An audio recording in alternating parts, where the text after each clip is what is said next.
레위기 14장 1절에서 32절 말씀 교독합니다. 오늘 말씀은 나병을 비롯한 피부 질환을 앓던 자가 회복되었을 때 정결 의식을 어떻게 할 것인가라고 설명해 주는 것을 내용으로 하고 있습니다. 그래서 피부 질환 환자의 정결 의식이라고 말을 할 수 있습니다. 먼저 중요한 것은 제사장에게로 먼저 데리고 가야 된다는 거예요. 그래서 오늘 말씀이 이렇게 이야기하죠. 그 사람을 제사장에게로 데려갈 것이요. 2절 말씀입니다. 그러니까 자기 스스로 제사장에게로 가기도 하지만 다른 사람이 옆에서 끌고 가야 된다. 끌고라도 데리고 가라. 그래서 중요한 것은 제사장에게 가서 확인을 받는 것이 중요한 절차입니다. 그래서 자기 마음대로 내가 이제 깨끗해졌네 하고 나는 이제 깨끗해졌다고 그냥 활개치고 다니면 안 되고요.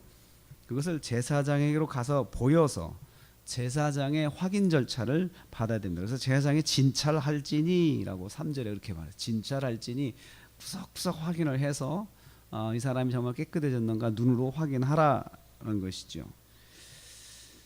예수님께서 마태복음에 보면 8장에 한 명의 나병 환자가 와가지고 고쳐달라고 했을 때 그 사람을 고쳐주십니다. 그리고 나서 예수님께서 그렇게 말씀하셨어요. 가서 제사장에게 보이고 모세가 명한 예물을 드려 입증하라. 그렇게 했어요.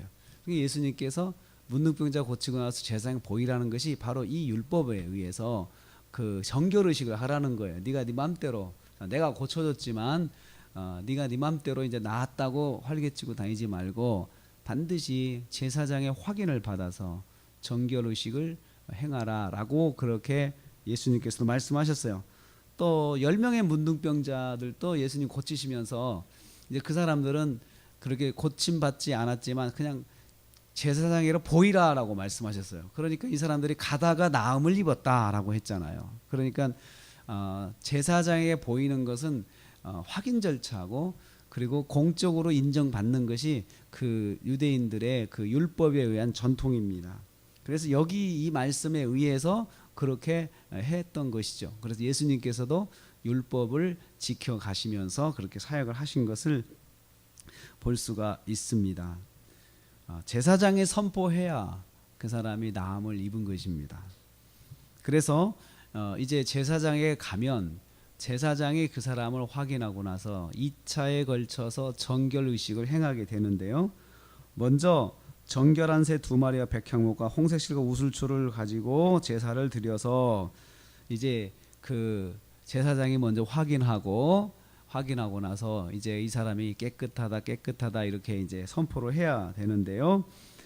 이 사람은 먼저 정결을 받은 자는 옷을 빨고 또 모든 털을 밀고 몸을 정결케 한 후에 진영 안으로 들어옵니다. 그러니까 제사장이 이제 확인을 받으면 그러면 바로 이제 들어갈 수 있는 게 아니고 자기가 입었던 옷을 다 빨고 또 몸에 이 털을 다 밀어서 수염이고 뭐고 다 밀어가지고 이 흔적 자체를 다 없애라는 거예요. 이제 흔적을 다 없애고 나서 그렇게 하고 나서 목욕도 다 하고 그리고 7일 동안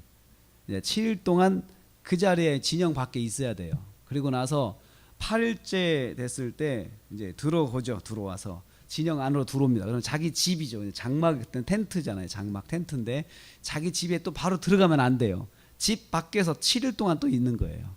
7일 동안 또 있으면서 혹시 또 모르니까요. 확인을 확실하게 하는 거죠. 혹시.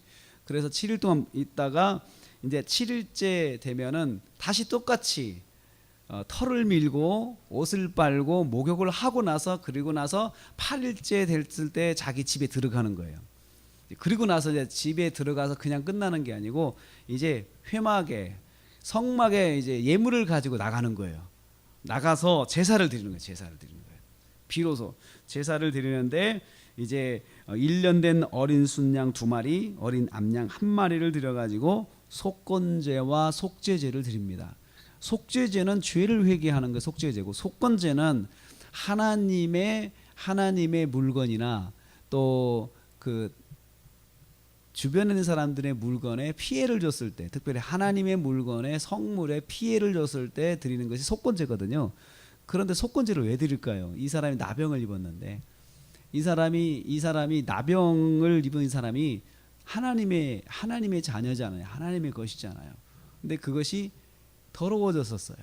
그러니까 그것을 하나님께 배상을 하는, 배상을 해서 속건제를 드려서 하나님 앞에 그 회개를 하는 거예요. 제가 하나님의 자녀로서 저 자신을 이렇게 병이 들었습니다.